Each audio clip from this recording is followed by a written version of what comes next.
Hi folks, today I'm going to be working on another casserole. It seems that I've waited until the middle of the heat of the summer to decide to share some of these casseroles with you, but maybe it's timely. You'll be able to watch them through and decide whether or not you want to keep them on your list of things to create for the fall, because they do involve some fall ingredients for sure. So today we're going to make a spaghetti squash casserole. It's made with few ingredients, some grocery store, some that could come from your garden. Anyway, I'll gather everything up and I'll be right back.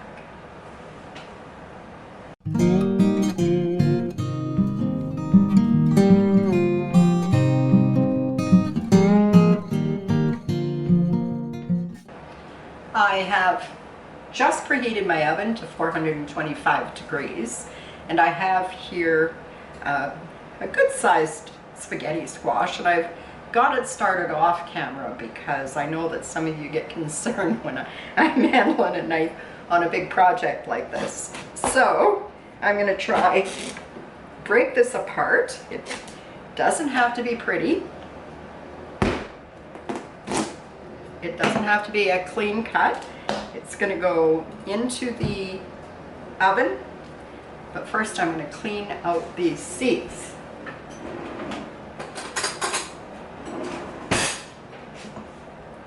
And you just need to take them and scrape out the seeds and the stringy bits in the middle.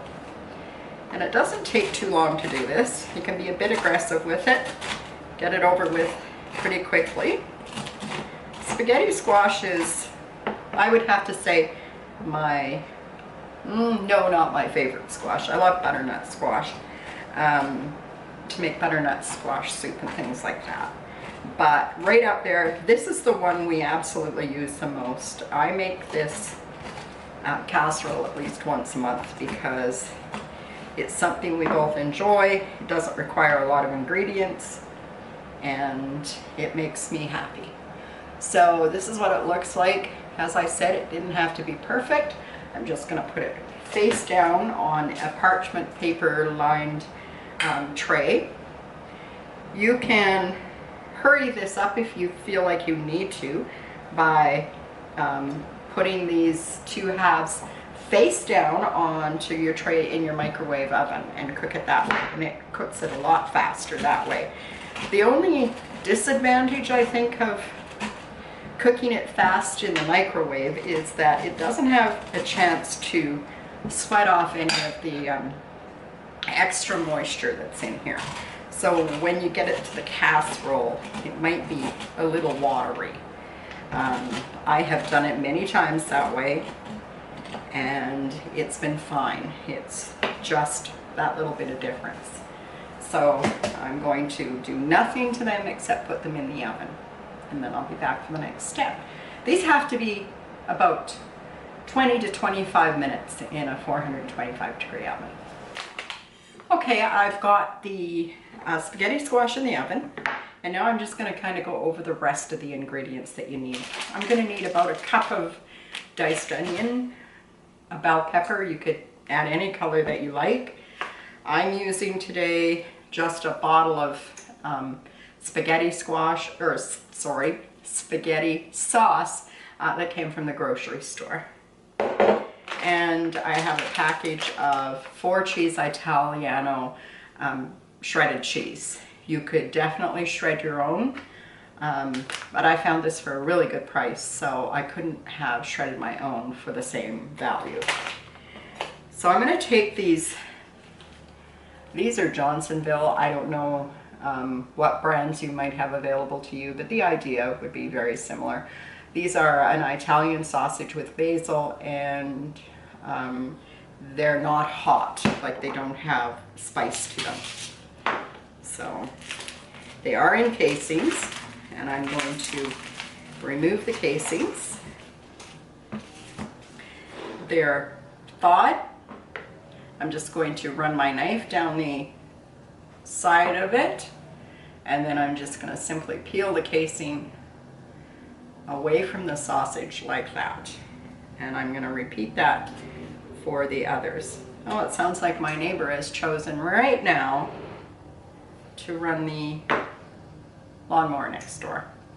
So if you hear that, I apologize for that. I went around and shut off everything that I could think of, including the air conditioner, so that I could do this without noise in the background. But sometimes it's out of your control.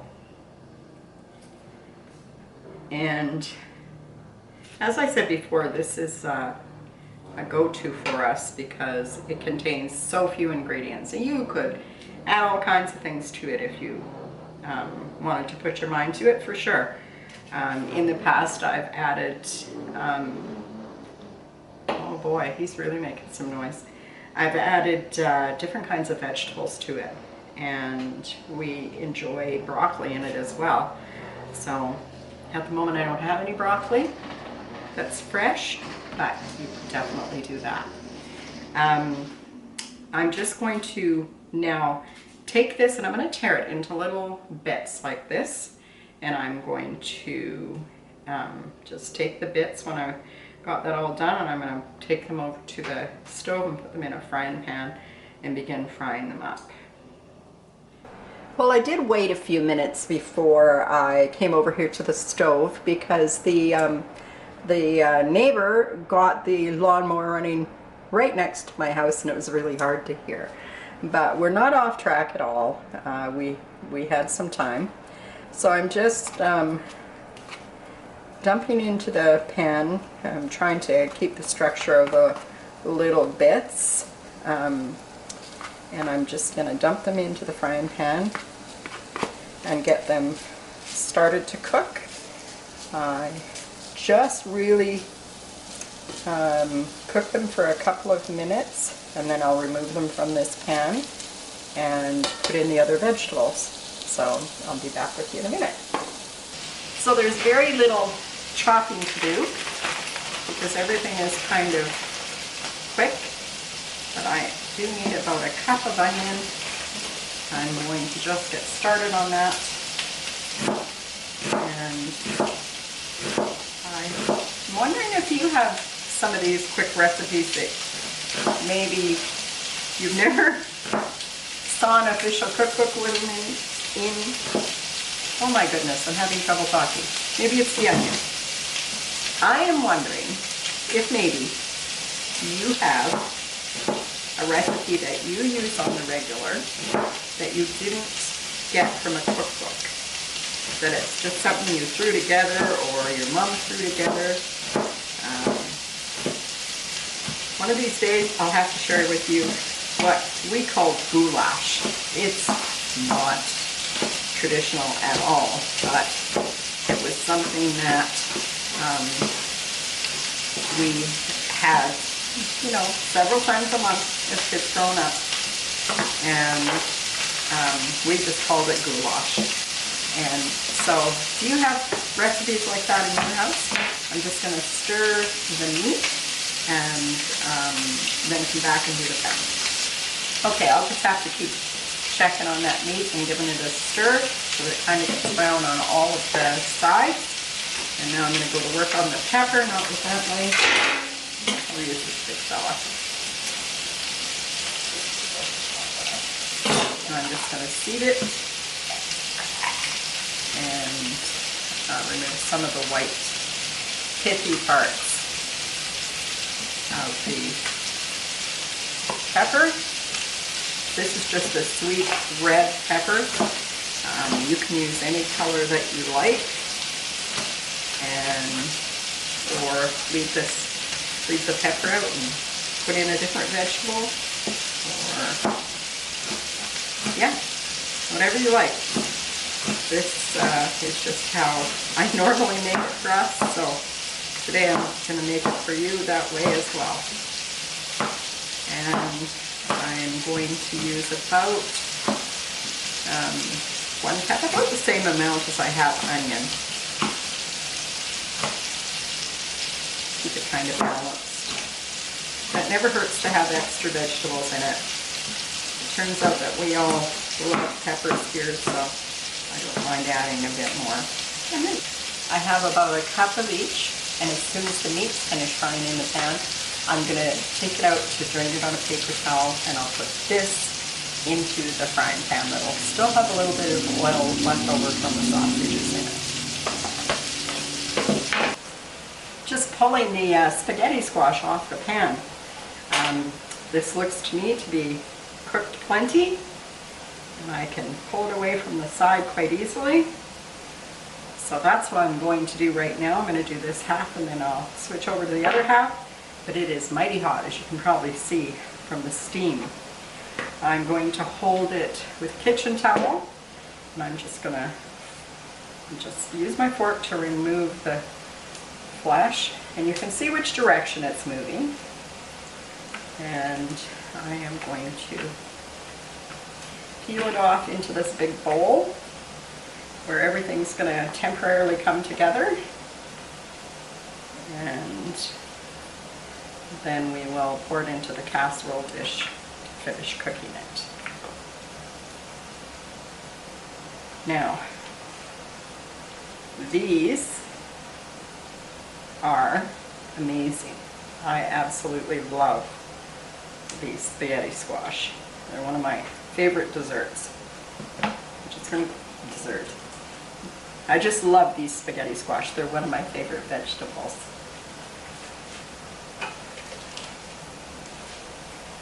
There we go. There's the second one. And as with almost anything I make, there is always leftovers. We are not afraid to eat up leftovers, which means that I don't have to cook a full-on meal every single day. And very often, my husband will take whatever's left over from dinner, he's going to take for his lunch the next day if there's not quite enough for the two of us to have for dinner. So we try not to allow any food to go to waste, and that's how we go about it. I know every household has a system that works.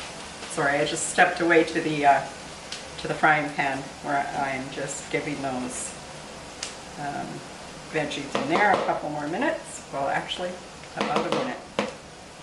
There is the spaghetti squash out of its shell. There's probably at least 4 cups in there, maybe more. Now I'm going to grab those veggies that are popping away. And they've just sauteed off in the pan at the stove. So this recipe really only takes the amount of time that it takes to cook the spaghetti squash. So around 20 minutes to make this recipe, and then it's going to go into the oven probably for another 20 or 25 minutes. And now we're going to add the little browned bits of Italian sausage to the bowl. And get rid of the dishes. It's starting to come together, and it's coming quick. Now I'm going to open this jar of pasta. Now I'm going to open this jar of pasta sauce. And this doesn't have to be fancy. This particular one happens to be roasted garlic and onion. And I'm sure that my grandmother would have appreciated having all of these shortcuts for recipes, because my grandma Ellen, my dad's mother, she wasn't much of a cook.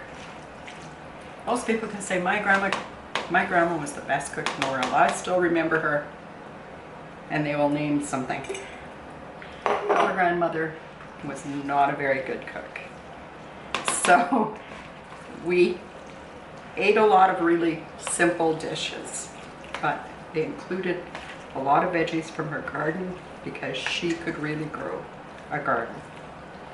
So we had a lot of things from her garden, but she wasn't very adventurous regarding what to do with all of the wonderful vegetables she grew. So mostly we had them boiled. And as much as I love to tease about her, she was the most amazing, loving person, and I'm so grateful that she was in our lives.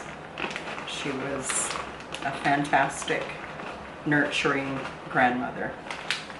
she just didn't do it with food.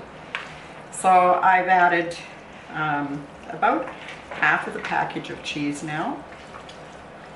And you can see this getting quite, well, I hope you can see that I'm mixing this up quite well.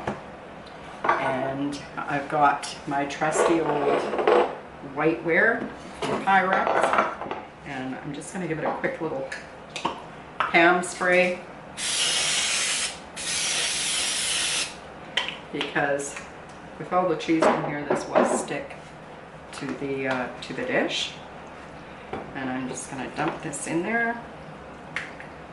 Try and get most of it inside the dish would be good.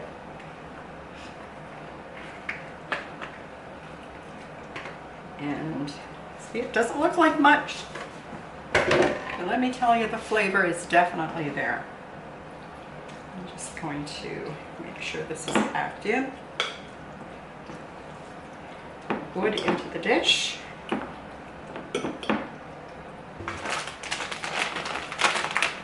And now I'm going to top it with some of the remaining cheese. Probably not all of it because that's a lot of cheese, but definitely going to use some of it on the topping.